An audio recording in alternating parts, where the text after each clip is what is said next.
Hello, welcome back. For those of you who've been here before, if you've not been here before, then hello and welcome. Today I'm going to take a look at the 101 releases of the AGFA, that's the American Genre Film Archive titles, which I have here. There are 18 in the series. Those of you who can calculate the size of Blu-rays will realise that there are not 18 here. Actually, there's 9 here. So it's half the releases, but that should give us a good idea about what is available. Now, for those of you unfamiliar with this series, AGFA is one of several companies, one of several organisations that's preserving low-budget, independent, obscure cinema from the past, and there's plenty of that here. We'll go through them in a moment. What we have here, 101's releases, as I say, stretched to 18 titles. The series is now finished. I don't think there's any sign of further releases.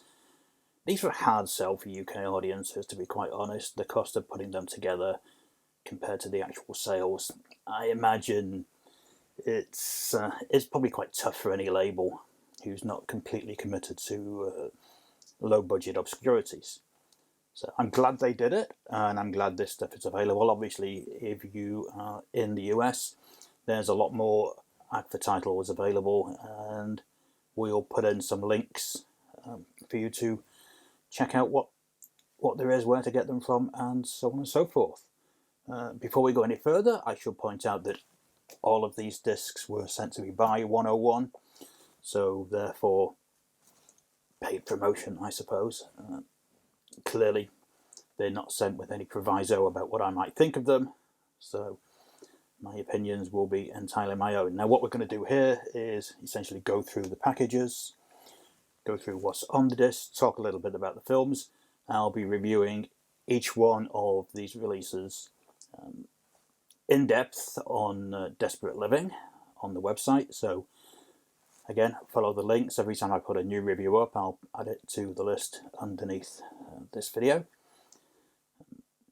Obviously, don't forget to like, subscribe, share, do all the other stuff that you're supposed to do. Help us grow the channel. So let's have a look. These are not in any particular order, other than at the top we have the Zodiac Killer.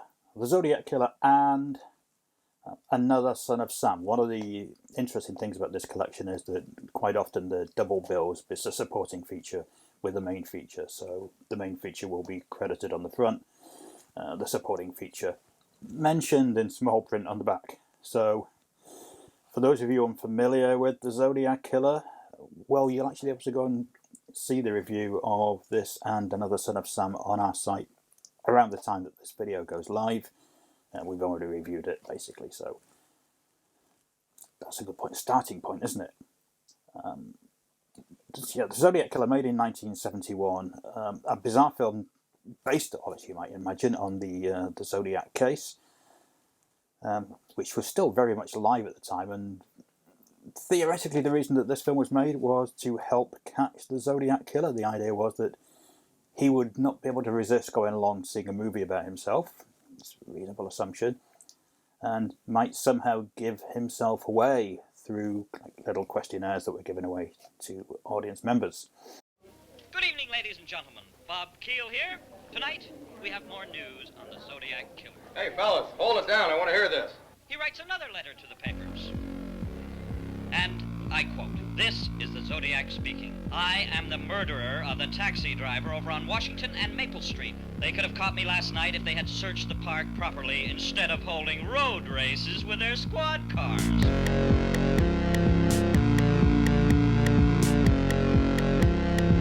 I'm the Zodiac! I'm sick, you say. I should be put away, but I'm still loose, aren't I?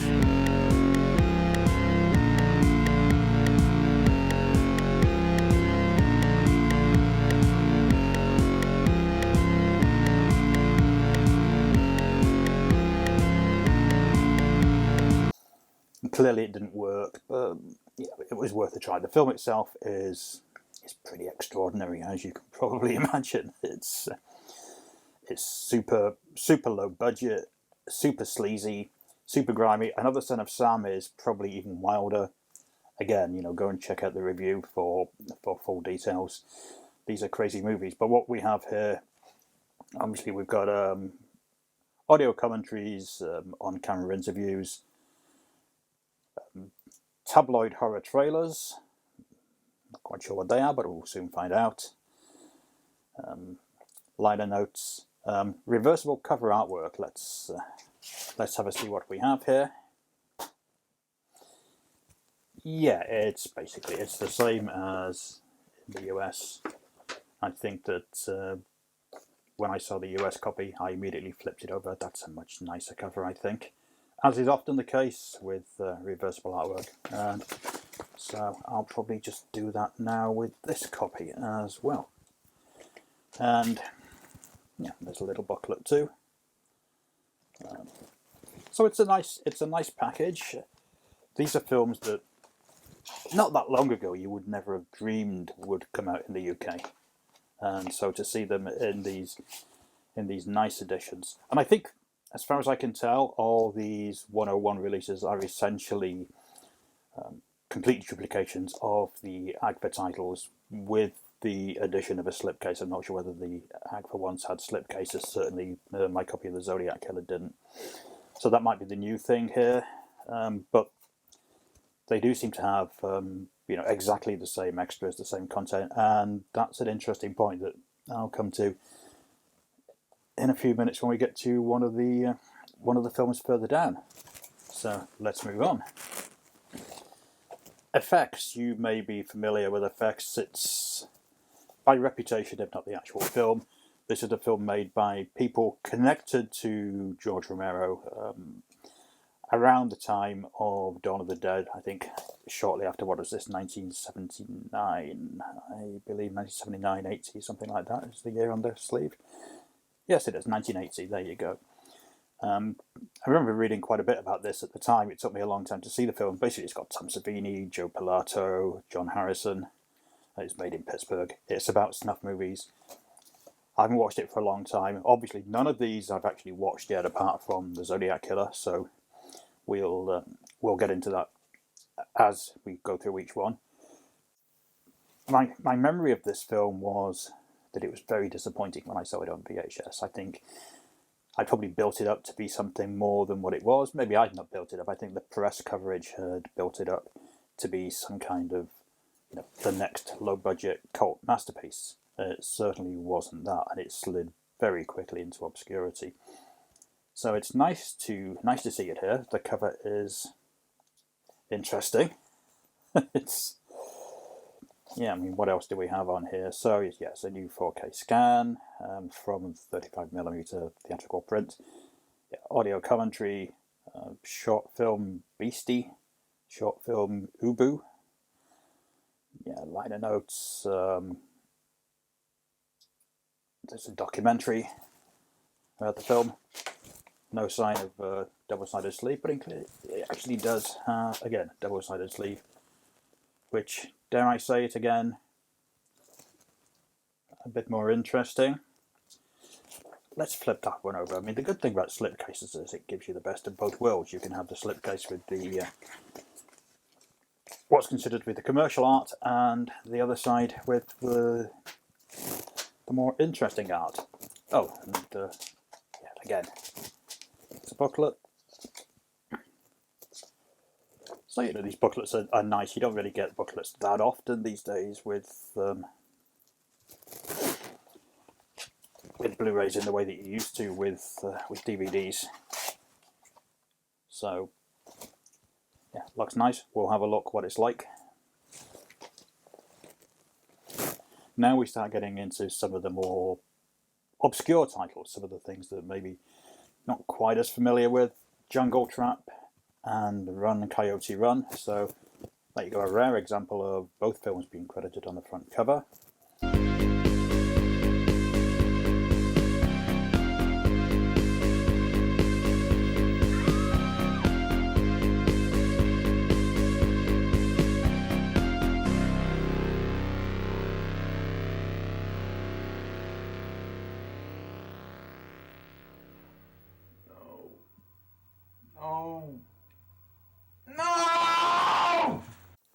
This has, depending on what your taste in films is, it's got quite an interesting pedigree. Director James Bryan and producer, writer, star Rennie Harmon. You might know these names. Rennie Harmon is famous for Frozen Scream, which was a kind of second string video nasty.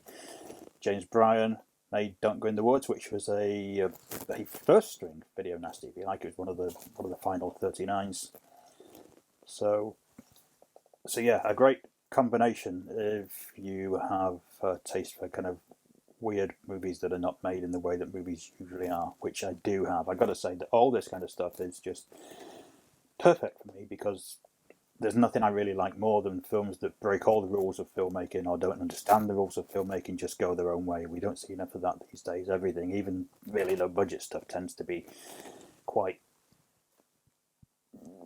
generic looking, I think. You know, it's all shot the same way. Everything looks vaguely professional. You know, you've really got to stretch to get something like a Birdemic, for instance. So yeah, Jungle Trap I know very little about. Yeah, it's a surreal horror dreamscape about a jungle hotel haunted by kill crazy ghosts in loincloths. So, you know, that sounds good. Made in 1990, it's quite a late entry for this sort of thing, you might think. Again, lots of extras, commentary tracks, making of, outtakes. HorrorCon, which is surviving footage from James Bryan unfinished horror movie. Oh, there you go. The bonus movie, of course, Run Coyote Run. Let's have a look at the sleeve. Double-sided once more. You know, I think actually the front cover for this one is probably a little bit better. There we go. Let's flip them around anyway. And no booklet with this one, as we said. You can't have everything. The Sword and the Claw. Turkish psychotronic masterpiece, that's what it says on the back here. And Who Am I to Argue, made in 1975. Basically from the same people who brought you things like the Turkish Star Wars, which I don't think I need to introduce to you.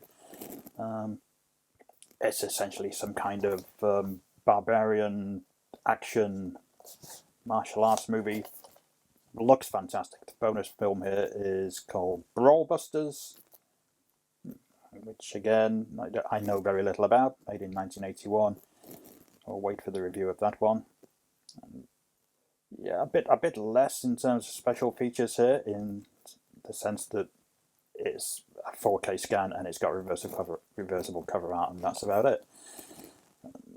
Not sure why that is. I mean, you would have thought that somebody would have wanted to do a commentary on a film like this. But there you go. Let's have a look at this reversible cover art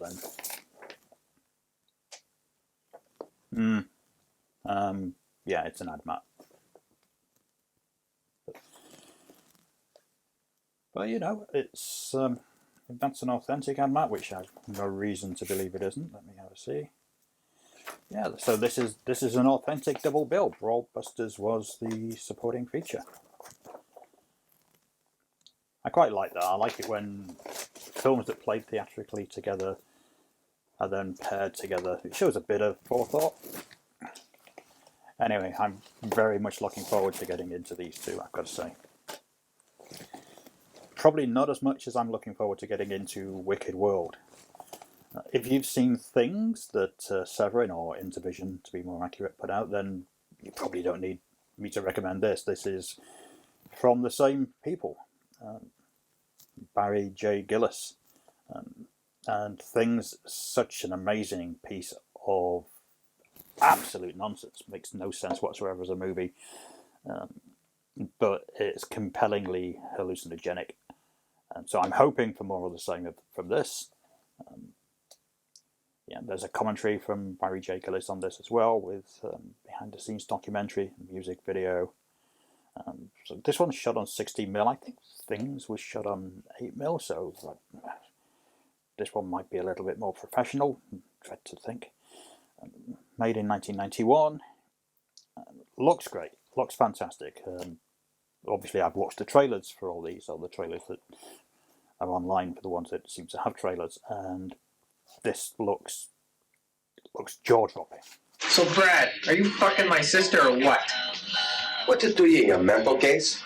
All you guys have called me a mental case once too often. Say your prayers.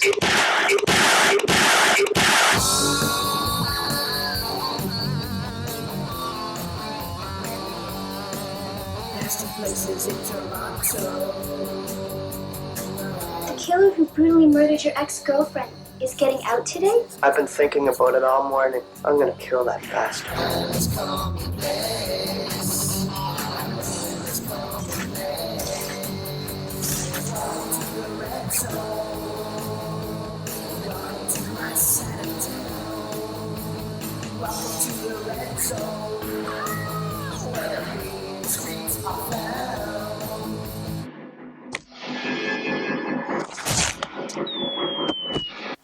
Let's have a look what we have inside.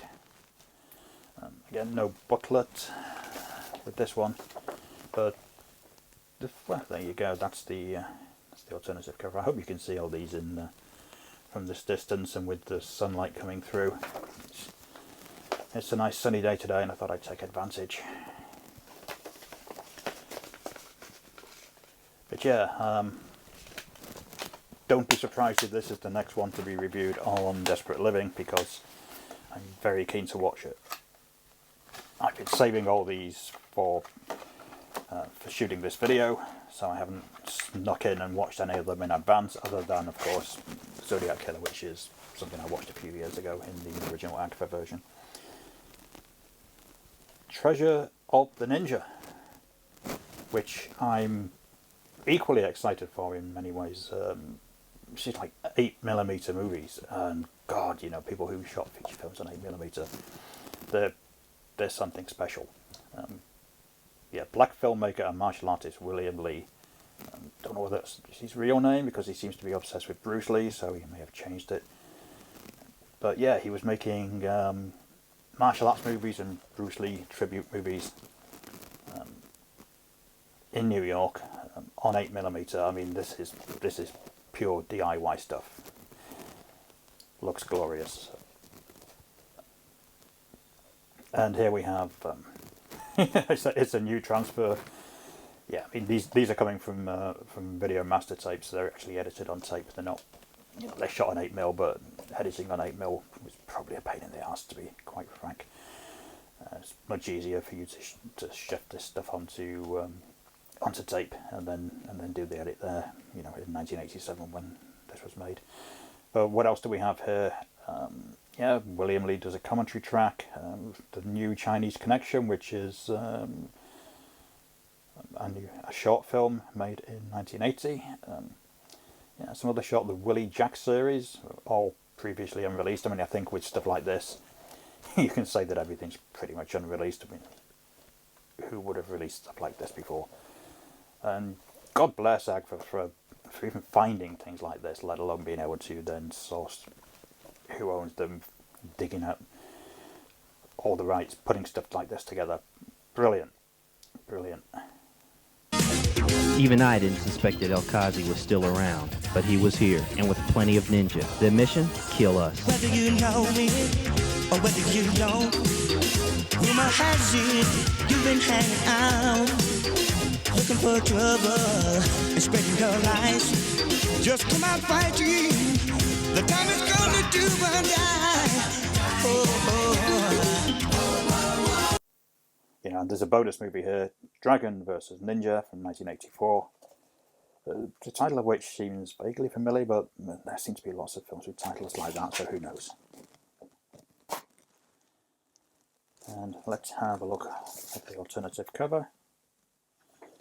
Well, that's a great bit of homemade outsider art. I mean, I can understand why it wasn't perhaps put on the main cover, but oh, what a great sleeve.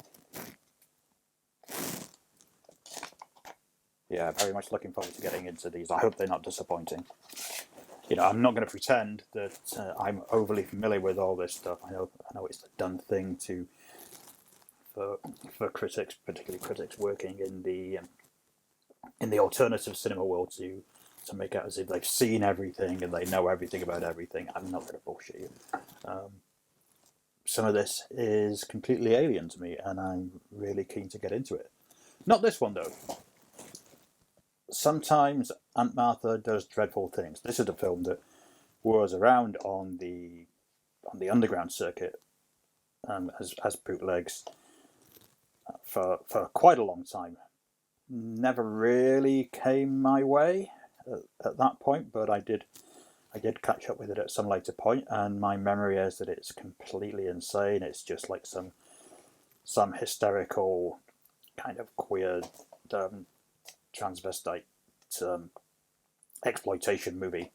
It's a little bit like films like What Really Happened to Baby Jane, which we have reviewed on Desperate Living in the past.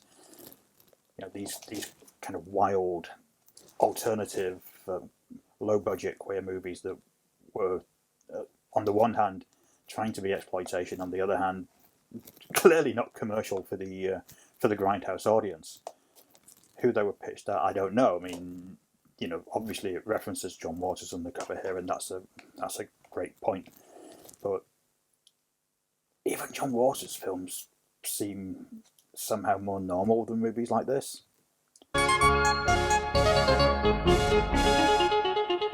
We are not going to sleep with the light on again. No way. I know what you're up to. You're not fooling me. Stanley. Stanley.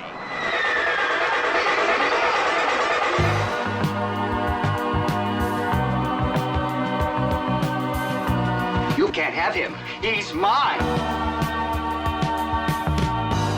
Come on, pussycat.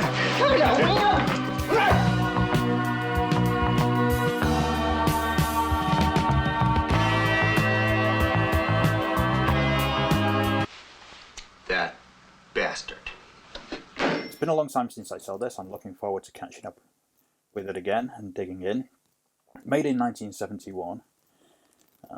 And the extras here, there's a commentary track, there's a few shorts, basically gay shorts, gay trailer movie stuff, and a bonus film, The Drag Queen's Ball, which I imagine will be hugely entertaining in itself.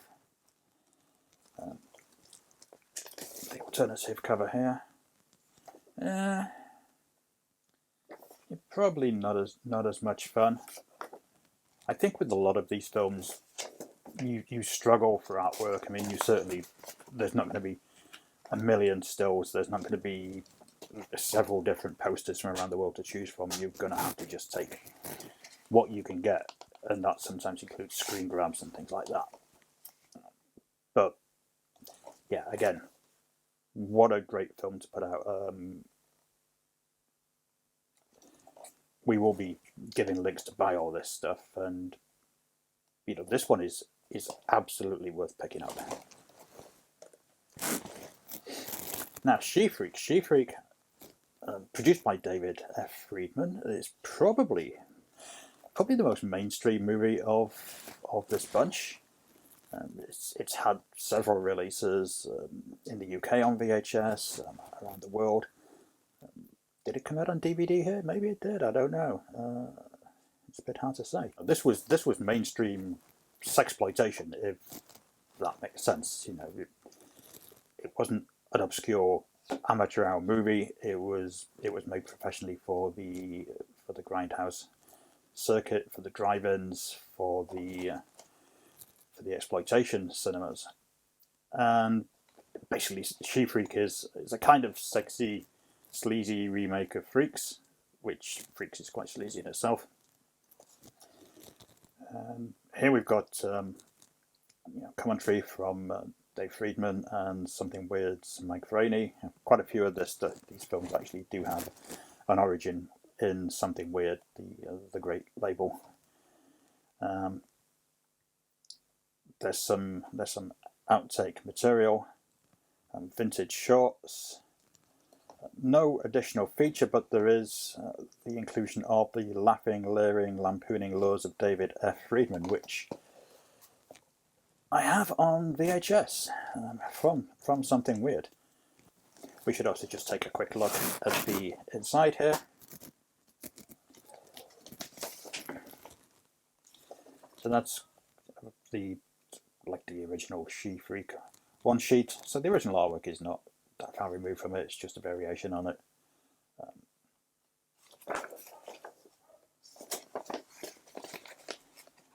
And the booklet. That's quite nice, the cover of the shooting script.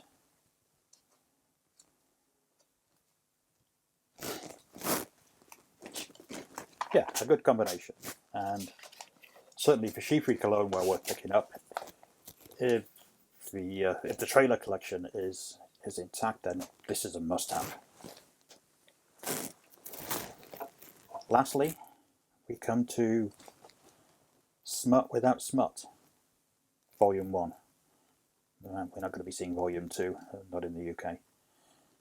This is a curious idea, taking 1970s adult movies and removing all the sex from them. It's not a new idea. The BBFC in the UK have been doing that throughout the 1970s, 1980s, 1990s, and beyond. Quite often, you would see an American hardcore film released in the UK with good 50% of its running time removed. But to do this here, it's curious. I'm not quite sure what the point is, but maybe I'll find out when I watch them. This does contain the uncut versions of the films, Things to Come and The Dirty Dolls. And again, let's see how this works out with the BBFC. I mean, both films seem to have been passed by the BBFC without cuts. Looking at their website, so yeah. We'll find out just how strong they are. I mean, to be fair, I haven't really seen any kind of BBFC edits of adult movies, even kind of 70s softcore stuff, for a very long time. So it's a bit hard to say how they've changed, how they might be a bit more sensible. I mean, certainly they're allowing these through with scenes of sexual violence, which they never would have done in the past. For something that was designed as a sex work, as they call it. But yeah, these two films from 1976, 1973, they both look fun. They both look interesting. They're both kind of genre films. Dirty Dolls is inspired by Manson, like many a sexploitation film was. Things to Come is a science fiction film that I recall reading about in House of Hammer magazine many years ago, when they were aghast that it had been shown at a European film festival. By mistake, apparently, they actually thought it was a proper science fiction film and hadn't actually watched it. Little did they know that it will be coming out as this fancy Blu-ray edition in years to come. So, what else can we say about this collection of films? I mean, some of the other movies that we don't have here include things like the God Monster of India Flats. There's a compilation of trailers. There's a collection of anti-drug movies. So it's a nice little mix. It'd be fantastic to have the whole set, but I'm happy to have 9 of them here. Be fantastic to continue to see some of the US releases as well, but that's for another day. I'm really glad that these are out. I'll have a look at them. Obviously, it's going to take a little while to plough my way through what essentially is going to be, I'm guessing, at least 18 movies, really? Something like that. more than that if you include the shorts. So yeah, these films all look really nice. They're really nicely packaged. They're really nicely presented. If they are all uncut, that's an absolute bonus. And it's great to see somebody putting the effort in to release such esoteric, oddball movies in the UK. I mean, if you look at the films being released by some of the other companies that are cult movie labels, they've rarely gone to this level. I mean, I suppose you could say that Indicator's collection of Michael Murphy films is perhaps on the same level of this kind of production and has a big box set. But by and large, this stuff is just considered to be too niche for the UK market, because let's not forget that it's a lot more expensive to release a film in the UK than it is in the US. You've got to pay the censors per minute. You've got to get all your extras certified. So for something like this, I mean, if you look at a movie like this, it's 292 minutes in total. That's a fair amount of money to be spending if you're paying something like I can't remember what the actual fee is now, but it would, until recently it was £10 an hour. I think it's more expensive now. So £10 a minute, should I say, not an hour. £10 an hour would be great. £10 a minute, you can see how that would add up. So I understand why maybe 101 are not that interested in continuing to release more of these. I think if they weren't supported by the audiences, and I think we still have this problem in the UK where we tend to assume that the UK version is going to be inferior, that you should always pick up the US one will be better. And of course, the US ones of some of these films would have been out far in advance, and people who were interested in them would have bought them already. But even so, I think a lot of people look at the US labels and think, yes, I absolutely want that title, but I'm not going to buy it if it comes out in the UK, because there'll be something wrong with it. And as I say, if anything, these may be slightly superior versions, assuming that they're uncut. I mean, they're simply for the slipcase, So, and I'm not saying a slipcase is an essential thing. I know they can be a bit of a pain for quite a lot of people, especially if you're trying to slim down your collection. But nevertheless, I think they're nice, and you're not obliged to keep them. Unless you want to sell your film, you can just throw them away. So yeah, this is a fantastic little collection. I have no reason to believe that the other 9 releases will be any less impressive. Watch out on Desperate Living for the reviews. Like I said, we'll probably have the review of Zodiac Killer up before this particular video goes live, but if not before, then more or less concurrently with it. And the rest of the films we'll probably be reviewing a couple of them a week as we can plough through. So stay tuned to the website. And if you enjoy this sort of content, then of course, subscribe, like, share it with friends, leave a comment as long as the comment isn't offensive. Support us on Patreon, support us on Buy Me a Coffee, just support us any way you can. Everything helps to keep us doing this sort of thing, and hopefully doing it in an increasingly slick and professional manner. Thanks for watching. There are only 2 kinds of freaks, ladies and gentlemen. Those created by God and those made by man.